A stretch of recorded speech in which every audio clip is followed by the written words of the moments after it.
భరద్వాజ గారు, కన్నప్పకు సంబంధించిన ఒక వార్త హల్చల్ చేస్తుంది. కన్నప్ప హార్డ్ డిస్క్లు, కీలక సన్నివేశాలకు సంబంధించిన హార్డ్ డిస్క్లు మిస్ అయ్యాయని చెప్పేసి కంప్లైంట్. అవును.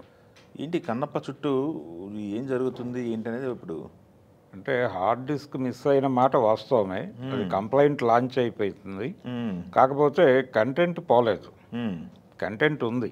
అంటే కంటెంట్ బయటికి రాలేదు, ఇంకెక్కడ ఏ మాధ్యమంలో రాలేదు. రెండోది, ఇది ఒక చోట నుంచి ఇంకో చోటకి కొరియర్ అయినటువంటి హార్డ్ డిస్క్. కొరియర్ చేశారంటే హార్డ్ డిస్క్లో లోడ్ చేసినప్పుడు ఒరిజినల్ కంటెంట్ అక్కడ ఉంటుంది కదా.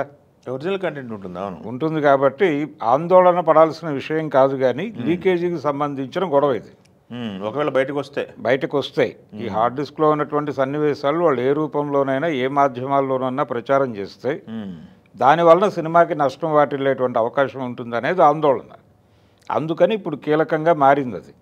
దీనికి జవాబుదారీ ఎవరవుతారు అనేది ప్రశ్న.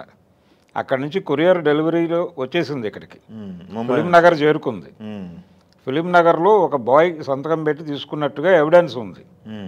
కానీ అది కంపెనీకి చేరకుండా అతను ఇంకొక అమ్మాయికి ఇచ్చాడని, ఆ అమ్మాయి ఇతను ఇద్దరు కలిసి కనిపించలేదు.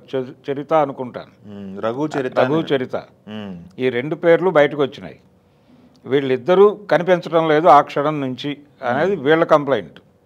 అయితే ఒరిజినల్గా కొరియర్ చేసినటువంటి కంపెనీ కూడా పోలీస్ కంప్లైంట్ ఇచ్చింది. ఎందుకంటే జవాబుదారీ వాళ్ళు అవుతారు.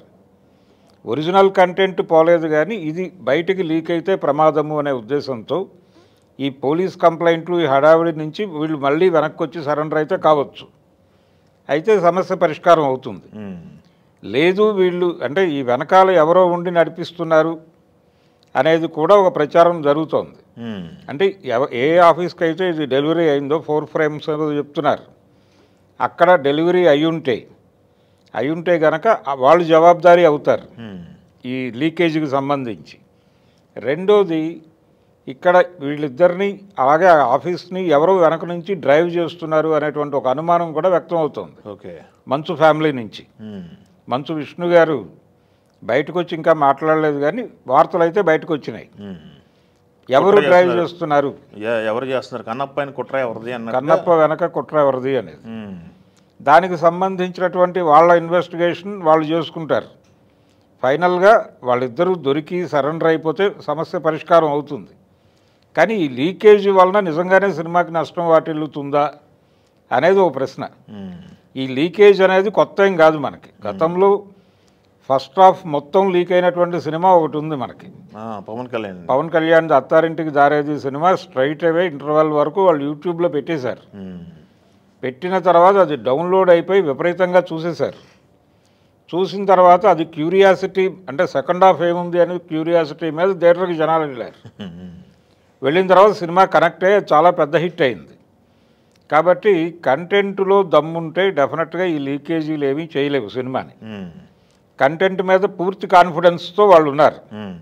అయినప్పటికీ కష్టాలు తీరటం లేదు కన్నప్పకి. అంటే ప్రారంభం నుంచి ఇప్పటి వరకు రకరకాలుగా, ఇప్పుడు మొన్న 2 రకాలుగా సినిమా మీద ట్రాల్ జరిగింది. అంటే శ్రీ విష్ణు ఒక సినిమా ప్రమోషనల్ దీనిలో ఆయన మాట్లాడుతూ సింగిల్ ప్రమోషన్ యాక్టివిటీలో ఆయన మాట్లాడిన మాటలు అదొక వివాదం, టీజర్లో వచ్చిందని ఇలా ఒక గొడవ అయితే దానికి ఆయన సారీ చెప్పుకున్నాడు. సారీ చెప్పుకున్నాడు, ఆ శివయ్య అనే డైలాగుని మళ్ళీ మొన్న మంచు మనోజ్ కూడా వాడేశాడు. ఇవన్నీ జరుగుతున్నాయి, ఆయన కూడా బయటికి మాట్లాడాడు.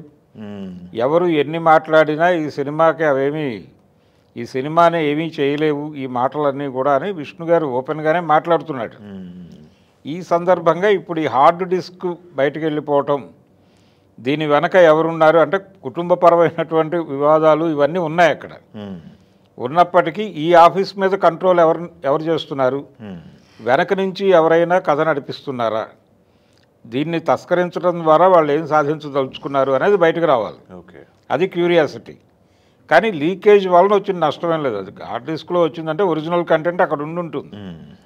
కొరియర్లో ఇది డెలివర్ కాలేదు అనే టాపిక్ వాళ్ళకి చేరింది, వాళ్ళు కంప్లైంట్ ఇచ్చున్నారు. కాబట్టి డెఫినెట్గా వాళ్ళు ఒరిజినల్ కంటెంట్ని సేవ్ చేస్తారు.